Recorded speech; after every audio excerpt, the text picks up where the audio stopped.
আসসালামু আলাইকুম, এস একাডেমির পক্ষ থেকে স্বাগতম। আজকে আমরা শিখব ক্যালকুলেটর ছাড়া দুই সংখ্যার ঘনমূল নির্ণয়। আমরা ১ নম্বর অঙ্কটা দেখি। ১৩ এর ঘনমূল। প্রথমে আমাদের কাজ হবে একটা, দুইটা, তিনটা, চারটা। এরপর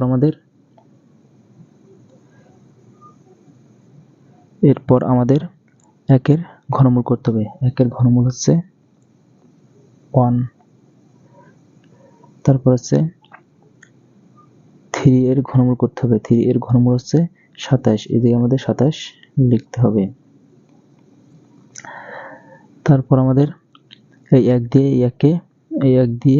এই একে ভাগ দিতে হবে। এই 1 দিয়ে 1কে ভাগ দিলে 1 হয়। এই 1 এর সাথে আবার এই 3 গুণ করতে হবে। এই 3 আর 1 গুণ করলে 3 হয়। এই 3 আমরা এই জায়গায় লিখব। এরপর আমরা এই 3 দিয়ে এই 27কে ভাগ দেব। 3 দিয়ে 27কে ভাগ দিলে 9। এই 9 এর সাথে আমরা এই 1 গুণ করব। 9 এর সাথে 1 গুণ করলে 9 হয়। এরপর আমরা এই যে একটা ক্রস চিহ্ন দেব, এই যে একটা ক্রস চিহ্ন দেব। এরপর আমরা এই জায়গার সংখ্যাটাকে সবসময় ডাবল করব, অর্থাৎ 2 দিয়ে গুণ করব। 3 কে 2 দিয়ে গুণ করলে 6 এবং 9 কে 2 দিয়ে গুণ করলে 18। এরপর আমরা একটা সোজা টান দেব। এখন আমরা যোগ করব। 27 27 আমরা 7 বসাবো। সবসময় একটা সংখ্যা বসাতে হবে। এখন এই 2টা আমরা এই জায়গায় নিয়ে আসবো, তাহলে আমাদের এই জায়গা থেকে 2 আর 9 যোগ করলে 11। এখন আমরা এই 2টাকে এই জায়গায় নিয়ে আসবো 2। এখন আমরা যোগ করি। 18 আর 2 যোগ করলে 20, 20 আর 9 যোগ করলে 29, 29 এর 9, হাতে থাকে 2। তাহলে এই 2টা আমরা এই জায়গায় লিখি। তাহলে হচ্ছে 6 আর 3 যোগ করলে 9, 9 আর 2 যোগ করলে 11, 11 1, হাত থেকে 1, 11 1 যোগ করলে 2। তাহলে আমাদের অ্যান্সার দাঁড়ালো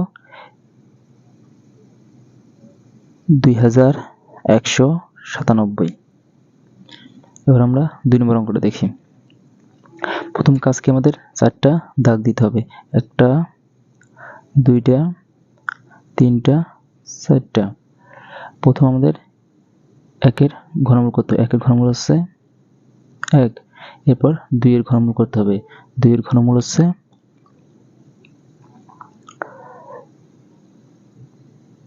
8। এরপর এই 1 দিয়ে আমাদের এই 1কে ভাগ দিতে হবে। এই 1 দিয়ে 1কে ভাগ দিলে 1। এই 1 এর সাথে এই 2 গুণ করতে হবে। 1 আর 2 গুণ করলে 2। এই 2 আমাদের এই জায়গায় বসাতে হবে। এরপর এই 2 দিয়ে এই 8কে ভাগ দিতে হবে। 2 দিয়ে 8কে ভাগ দিলে 4। 4 এর সাথে এই 1 গুণ করলে 4ই হয়। তাহলে আমরা এই জায়গায় লিখবো 4। আমরা এই যে একটা ক্রস চিহ্ন দেবো, এই যে একটা ক্রস চিহ্ন দেবো। এরপর আমরা এই সংখ্যাটাকে 2 দিয়ে গুণ করব। সবসময় ডাবল করতে হয়। 2 দিয়ে গুণ করলে এই জায়গায় হবে 4। এই সংখ্যা ডাবল করলে এই জায়গায় হবে 8। এখন আমরা যোগ করব। এই জায়গায় 8 আছে, এই জায়গায় 8 বসবে। 8 আর 4 যোগ করলে 12, 12 2, হাতে 1, হাতে 1, 4 এর সাথে যোগ করলে 5, 5 আর 2 যোগ করলে 7। এই জায়গায় 7, এই জায়গায় 1 আছে, এই জায়গায় 1 বসবে। তাহলে আমাদের অ্যান্সার দাঁড়ালো 1728। এবার আমরা 3 নম্বর অঙ্কটা দেখি। প্রথমে আমাদের 4টা দাগ দিতে হবে। 1টা, 2টা, 3টা, 4টা। প্রথম সংখ্যাটা আমার ঘনমূল করতে হবে। 1 এর ঘনমূল হচ্ছে 1। তারপর 5 এর ঘনমূল হচ্ছে 125। এরপর 1 দিয়ে 1কে ভাগ দিতে হবে। 1 দিয়ে 1কে ভাগ দিলে 1 হয়। এই 1 এর সাথে এই 5 গুণ করতে হবে। এই 5 গুণ করতে হবে। 5 দিয়ে 5 আর 1 গুণ করলে 5ই হয়। এবার আমরা এই 5 দিয়ে এই 125কে ভাগ দিতে হবে। এই 5 দিয়ে 125কে ভাগ দিলে 25 হয়।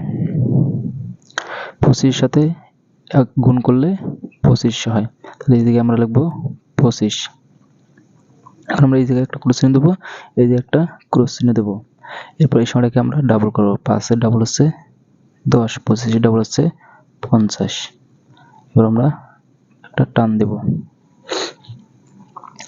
সবসময় বলছি এই জায়গায় একটা সংখ্যা নিতে হবে। তাহলে এদিকে আমরা একটা সংখ্যা নিলে এই জায়গায় 5, তাহলে যে থাকে 12, এই 12 এসে জায়গায় যোগ হবে। 50 আর 25 যোগ করলে 75, 75 আর 12 যোগ করলে 87, 87 7, হাতে থাকে আমাদের 8, 8 আর 5 যোগ করলে 13, 13 আর 10 যোগ করলে 23, 23 এর 3, হাতে থাকে 2। এই যে তাহলে আমাদের একের সাথে 2 যোগ করলে 3, তাহলে আমাদের অ্যান্সার দাঁড়ালো 3375।